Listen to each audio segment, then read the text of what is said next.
Europe 1 Culture Média. Philippe Vandel.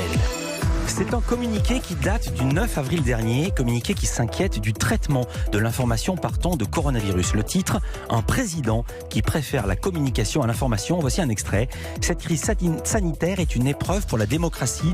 Moins que jamais, la communication du pouvoir ne peut tenir lieu d'information des citoyens.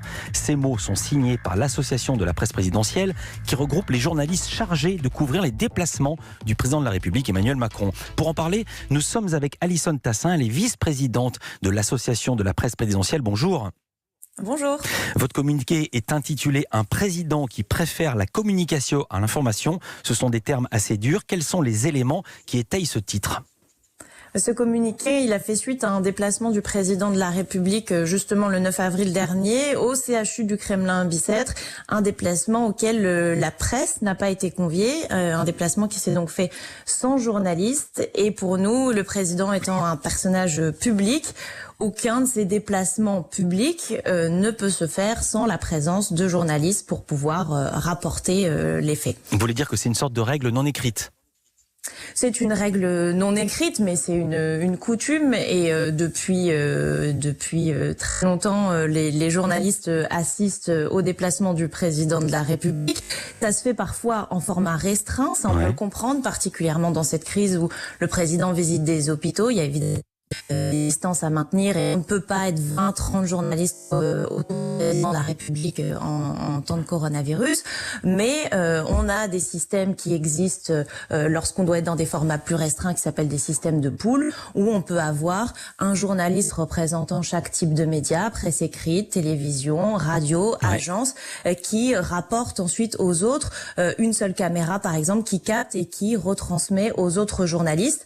On est prêt à s'adapter dans cette période bien sûr particulière, mais les déplacements ne peuvent se faire sans aucun journaliste, surtout dans des lieux publics et avec des informations assez indispensables dans cette période où chacun est à tâtons finalement. Alors après ce même déplacement du président au CHU du Kremlin-Bicêtre, c'était le 9 avril, sur ses réseaux sociaux, l'Élysée a tweeté une vidéo dans laquelle on voit le personnel soignant applaudir en chœur avec Emmanuel Macron.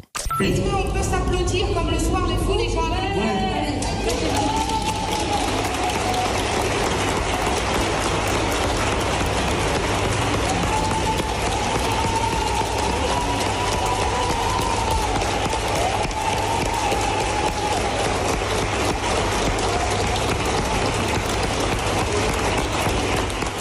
Les applaudissements qu'on entend, ce n'est pas du tout pour applaudir le président de la République, mais pour applaudir les soignants. Et surtout, ce n'était qu'une partie de ce qui s'est passé ce jour-là. Ça a d'ailleurs été très bien raconté par Mario Kremp, journaliste au Parisien, dans l'édition du Val-de-Marne. Que s'est-il passé d'autre qu'on n'a pas vu ? Oui, en fait, c'est là où on voit la différence entre la communication et le journalisme. C'est-à-dire que là, cet extrait, il a été diffusé par l'Élysée pour montrer ce que l'Élysée avait envie de montrer, c'est-à-dire un beau moment de communion entre le personnel soignant et le président de la République. Là, tout le monde applaudissait les soignants.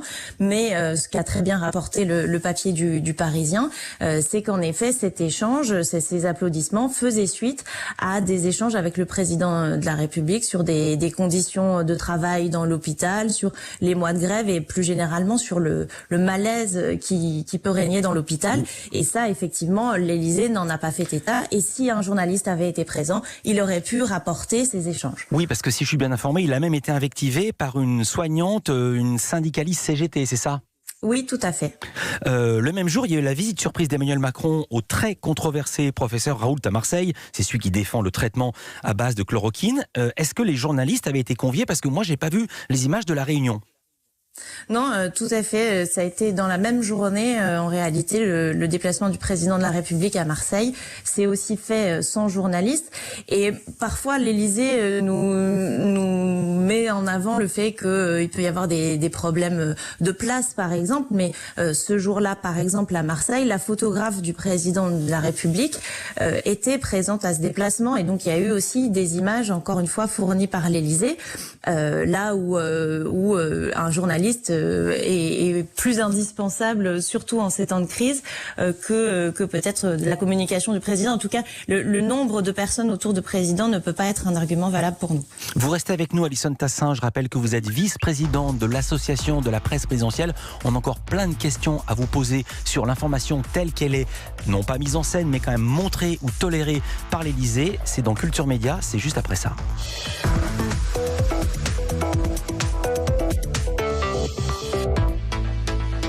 Vous savez, les dessins qui ornent les grottes préhistoriques de Lascaux et autres, vraisemblablement, ça ne serait pas le fait des hommes, mais plus vraisemblablement le fait des femmes. Alors je vais vous faire déchanter très vite, mesdames, c'est pas parce que vous étiez formidables, c'est parce que nous, on était déjà complètement cons, c'était la première liste de courses. Salut, c'est Alex Lutz. Découvrez dès ce soir mon spectacle seul en scène avec Canal+. Ah, je fais vachement bien le mec des voix, je trouve, non?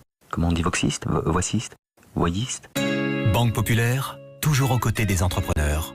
À tous nos clients, artisans, commerçants, agriculteurs, TPE, PME, qui subissent les conséquences de cette crise sans précédent, vous pouvez compter sur notre soutien. En tant que banque créée par et pour les entrepreneurs, nos conseillers sont mobilisés partout en région pour analyser votre situation personnelle et vous accompagner avec des dispositifs exceptionnels, comme notamment le prêt garanti par l'État ou le report de vos échéances de prêts professionnels. Retrouvez l'ensemble de nos mesures sur banquepopulaire.fr ou contactez votre conseiller. Banque Populaire, toujours à vos côtés. Carrefour, à période exceptionnelle, mesure exceptionnelle sur les prix. Chez Carrefour, nous bloquons les prix de 5500 produits du quotidien. 500 produits de marque nationale qui en plus sont à prix imbattable. Et 5000 produits de marque Carrefour sur lesquels vous pouvez en plus bénéficier de moins 10% tous les jours avec votre carte de fidélité. Avec 5500 prix bloqués, nous restons mobilisés aussi pour votre budget. Carrefour. Prix bloqué à partir du 6 avril et jusqu'à la fin du confinement. Remise de 10% crédité sur votre compte fidélité sur présentation de votre carte Carrefour et après adhésion sur carrefour.fr. Par condition et magasin participant sur carrefour.fr. Ceci est un message de l'assurance maladie. Pendant l'épidémie, l'assurance maladie se mobilise pour protéger la santé de tous et répondre à vos demandes grâce à ses services en ligne. Avec le compte Amélie sur amélie.fr ou sur l'application, vous pouvez suivre vos arrêts de travail, vérifier vos remboursements, télécharger une attestation de droit ou d'indemnité journalière ou encore commander une nouvelle carte vitale en cas de vol ou de perte. Pour trouver des réponses à vos questions générales sur vos droits et démarches, vous pouvez aussi vous rendre sur le forum Amélie. L'assurance maladie. Europe 1 Culture Média. Philippe Vandel. En compagnie d'Alison Tassin, elle est vice-présidente de l'association de la presse présidentielle. Vous reprochiez que le 9 avril, il n'y ait pas d'image de la visite surprise d'Emmanuel Macron au très controversé professeur Raoult à Marseille. En revanche, 2 jours plus tôt à Pantin, c'était le bain de foule, extrait d'un reportage de BFM TV. Un attroupement pour voir le président de la République, une scène inédite depuis le début du confinement. Sur ces images, Emmanuel Macron sort d'un centre de soins de Pantin qu'il a visité masqué. Ici sans masque, il se tient à plusieurs mètres d'une foule venue le voir. Malgré ses appels à respecter les mesures de distance, la foule reste compacte. Il y a eu une polémique, l'opposition notamment a reproché au président de susciter un bain de foule et de ne pas porter de masque. Est-ce que c'est justement pour éviter ces images, ces polémiques, qu'Emmanuel Macron a décidé de ne plus être suivi par des journalistes ?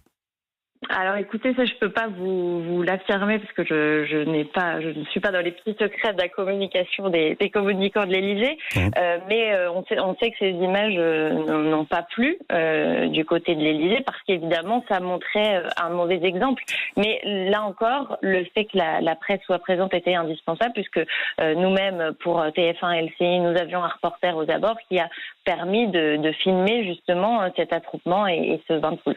Je reviens au communiqué de l'association de la presse présidentielle. Vous dites également, ces dernières semaines, à plusieurs reprises, les équipes de l'Élysée ont empêché ou interrompu des journalistes lors de prises de vue ou de son, avec des échanges avec le chef de l'État. C'était à quelles occasions ? Oui, c'est pas forcément une volonté de cacher quelque chose, c'est parfois aussi un peu de l'improvisation, mais par exemple, je pense à l'usine de masques qu'a pu visiter le président de la République. Ouais. Il y avait un échange avec des salariés qui étaient filmés et qui étaient prévus d'être filmés. Et puis, tout d'un coup, les services du président ont décidé que la caméra qui retransmettait ces échanges devait aller se positionner pour le discours du président de la République ensuite. Et donc, on fait couper la caméra. Or, ces échanges, qu'ils soient bons ou non pour le président de la République, ça n'était pas la question. Ils étaient très intéressants sur le fond. Et donc, il y a une partie qui a été empêchée. Et puis, au-delà de ça, avant la crise du coronavirus, On avait aussi pu faire remonter un événement lors d'un échange entre un professeur et le président de la République qui, pour le coup, a été un peu tendu et un peu houleux, où la caméra avait aussi été écartée. Et c'est à tout ça qu'on fait attention à l'association de la presse présidentielle. Votre communiqué, celui de l'association, date du 9 avril. Est-ce que vous avez des nouvelles de l'Élysée, du président de la République depuis ? Oui, on a pu nous entretenir avec le service presse et communication de l'Élysée et je crois que le message a été entendu parce que cette semaine, on a des exemples qui nous prouvent que les choses sont peut-être en train de s'améliorer. On reste prudent, mais par exemple, lundi, le président de la République a publié son agenda pour la semaine. C'était quelque chose qui est traditionnel hors temps de crise, mais qu'on n'avait pas eu depuis plusieurs semaines. C'est important pour nous, pour préparer notre travail, pour voir les différents interlocuteurs que le président de la République va avoir. Et puis, par exemple, cet après-midi, le président se rend en Bretagne. Les journalistes ont été avertis la veille, ce qui permet de s'organiser, tout simplement pour prendre un train, une voiture, ce qui est difficile en ce moment. Et donc, voilà, on voit qu'il y a une volonté en tout cas, d'essayer de faire que les choses se passent un peu mieux. Ah oui, avec un degré de précision extrême, puisqu'on sait même depuis hier qu'il va visiter un Super U, si je me souviens bien. Tout à fait. Peut-être que vous avez la réponse des 3 questions que tout le monde se pose et à laquelle le président ne répond jamais directement. Je vais les faire en bloc parce que vous allez comprendre, tout va ensemble. Comment se fait-il que la France n'a toujours pas de masques alors qu'ils sont donnés gratuitement dans des distributeurs en Autriche ou qui ne coûtent que 4 centimes au Maroc ? Ça fait déjà 2 mois qu'on nous dit qu'on a commandé plus d'1 milliard de masques et qu'ils vont arriver dans les jours à venir. Mais les jours à venir sont arrivés, mais pas les masques. Et comment se fait-il qu'une commande d'1 milliard de masques soit faite alors qu'on nous expliquait qu'ils étaient inutiles ? Quand vous êtes avec les gens de l'Élysée que vous croisez au jour le jour, que répondent-ils à ces questions évidentes que se posent tous les Français et auxquelles le président ne répond jamais explicitement ? Il y a des possibilités de poser ces questions, notamment, on l'a vu dimanche dernier, au Premier ministre ou au ministre de la Santé, mais c'est vrai qu'on aimerait bien les pouvoir poser... Non mais quand vous les croisez en off, dans la cour de l'Élysée... C'est aussi le problème, on ne rentre plus aujourd'hui à l'Élysée puisqu'on est en période de coronavirus, donc aussi notre travail maintenant se passe essentiellement par téléphone et on ne croise plus ces personnes-là, ce qui aussi rend le travail beaucoup plus compliqué. D'ailleurs. On va entendre Sibeth Ndiaye, porte-parole du gouvernement. C'était le 17 mars, donc il y a plus d'1 mois. C'était à l'issue du Conseil des ministres. On lui demandait si on pourrait acheter des masques, ce qui va arriver, je pense, si on pourrait acheter des masques en pharmacie le 17 mars. Sa réponse. Non, les Français ne pourront pas acheter de masques dans les pharmacies parce que ce n'est pas nécessaire quand on n'est pas malade. Voilà, c'est pas nécessaire si on n'est pas malade. Et idem pour les tests, si j'ai bien compris. Tout ce qu'on n'a pas en stock est déclaré inutile dans les éléments de langage officiel. Et vous, ce que vous essayez de chasser au sein de votre association, c'est justement ces éléments de langage, si j'ai bien compris. Oui, on essaye de mettre tout simplement face à leurs contradictions les politiques qui, on voit bien, c'est une communication aussi un peu au fil de l'eau. Et donc... Nous, on essaye de pointer justement ce que vous montriez à l'instant. C'est-à-dire que les propos, parfois, 1 mois avant, ne sont pas les mêmes qu'un mois après, effectivement, quand on a des masques à disposition. Un mot sur l'association de la presse présidentielle. Depuis quand existe-t-elle et à quoi sert-elle ? Elle existe, elle va pas avoir loin de 100 ans. Elle est née en 1928, donc sous la Troisième République. Voilà, et on est plus de 200 adhérents, des représentants de la presse française, mais aussi internationale, qui suivent aussi le président de la République. Et en fait, on est là juste pour garantir l'accès égal de tous les journalistes au déplacement du président de la République. Quand il y en a encore un peu. En un mot, il nous reste 10 secondes. Vous travaillez par ailleurs à TF1 LCI. Vous faites un sujet ce soir. Qu'est-ce qu'on peut voir de vous ce soir ? Alors je suis dans le reportage aujourd'hui, on pourra avoir le reportage demain soir sur la relation entre les maires et les préfets, un lien essentiel dans cette crise. Merci beaucoup Alison Tassin, vice-présidente de l'association de la presse présidentielle. Merci d'avoir été avec nous en direct.